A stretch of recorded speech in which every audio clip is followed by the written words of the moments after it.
جن لوگوں نے اللہ کی راہ میں ہجرت کی پھر مارے گئے یا مر گئے، ان کو اللہ اچھی روزی دے گا، اور بے شک اللہ بہترین رزق دینے والا ہے۔ وہ ان کو ایسے مقام میں داخل کرے گا جسے وہ پسند کریں گے، اور اللہ تو جاننے والا ہے، بردبار ہے۔ یہ بات اللہ کے ہاں ٹھہر چکی ہے، اور جو شخص کسی کو اتنی ہی ایذا دے جتنی ایذا اس کو دی گئی، پھر اس شخص پر زیادتی کی جائے تو اللہ اس کی مدد کرے گا۔ بے شک اللہ معاف کرنے والا ہے، بخشنے والا ہے۔ یہ اس لیے کہ اللہ رات کو دن میں داخل کرتا ہے اور دن کو رات میں داخل کرتا ہے، اور اللہ تو سننے والا ہے، دیکھنے والا ہے۔ یہ اس لیے کہ اللہ ہی برحق ہے، اور جس چیز کو کافر اللہ کے سوا پکارتے ہیں وہ باطل ہے، اور اس لیے کہ اللہ اونچی شان والا ہے، بڑا ہے۔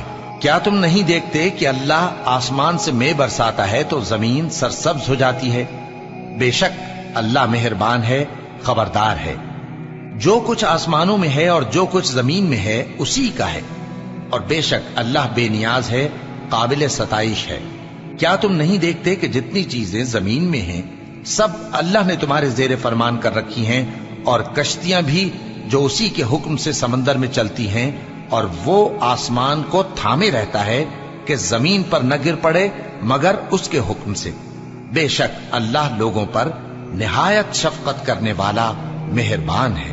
اور وہی تو ہے جس نے تم کو حیات بخشی، پھر تم کو مارتا ہے، پھر تمہیں زندہ بھی کرے گا، اور انسان تو بڑا ناشکرا ہے۔ ہم نے ہر ایک امت کے لیے بندگی کی ایک راہ مقرر کر دی ہے کہ اسی طرح وہ بندگی کرتے ہیں، تو یہ لوگ تم سے اس معاملے میں جھگڑا نہ کریں، اور تم لوگوں کو اپنے پروردگار کی طرف بلاتے رہو، بے شک تم سیدھے رستے پر ہو۔ اور اگر یہ تم سے جھگڑا کریں تو کہہ دو کہ جو عمل تم کرتے ہو اللہ ان سے خوب واقف ہے۔ جن باتوں میں تم اختلاف کرتے ہو اللہ تم میں قیامت کے روز ان کا فیصلہ کر دے گا۔ کیا تم نہیں جانتے کہ جو کچھ آسمان اور زمین میں ہے اللہ اس کو جانتا ہے؟ یہ سب کچھ کتاب میں لکھا ہوا ہے، بے شک یہ سب اللہ کو آسان ہے۔ اور یہ لوگ اللہ کے سوا ایسی چیزوں کی عبادت کرتے ہیں جن کی اس نے کوئی سند نازل نہیں فرمائی، اور نہ ان کے پاس اس کی کوئی دلیل ہے، اور ظالموں کا کوئی بھی مددگار نہیں ہوگا۔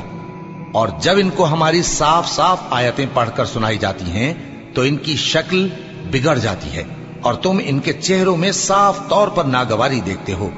ایسا لگتا ہے کہ جو لوگ ان کو ہماری آیتیں پڑھ کر سناتے ہیں ان پر حملہ کر دیں گے۔ کہہ دو کہ میں تم کو اس سے بھی بری چیز بتاؤں، وہ دوزخ کی آگ ہے جس کا اللہ نے کافروں سے وعدہ کیا ہے، اور وہ برا ٹھکانہ ہے۔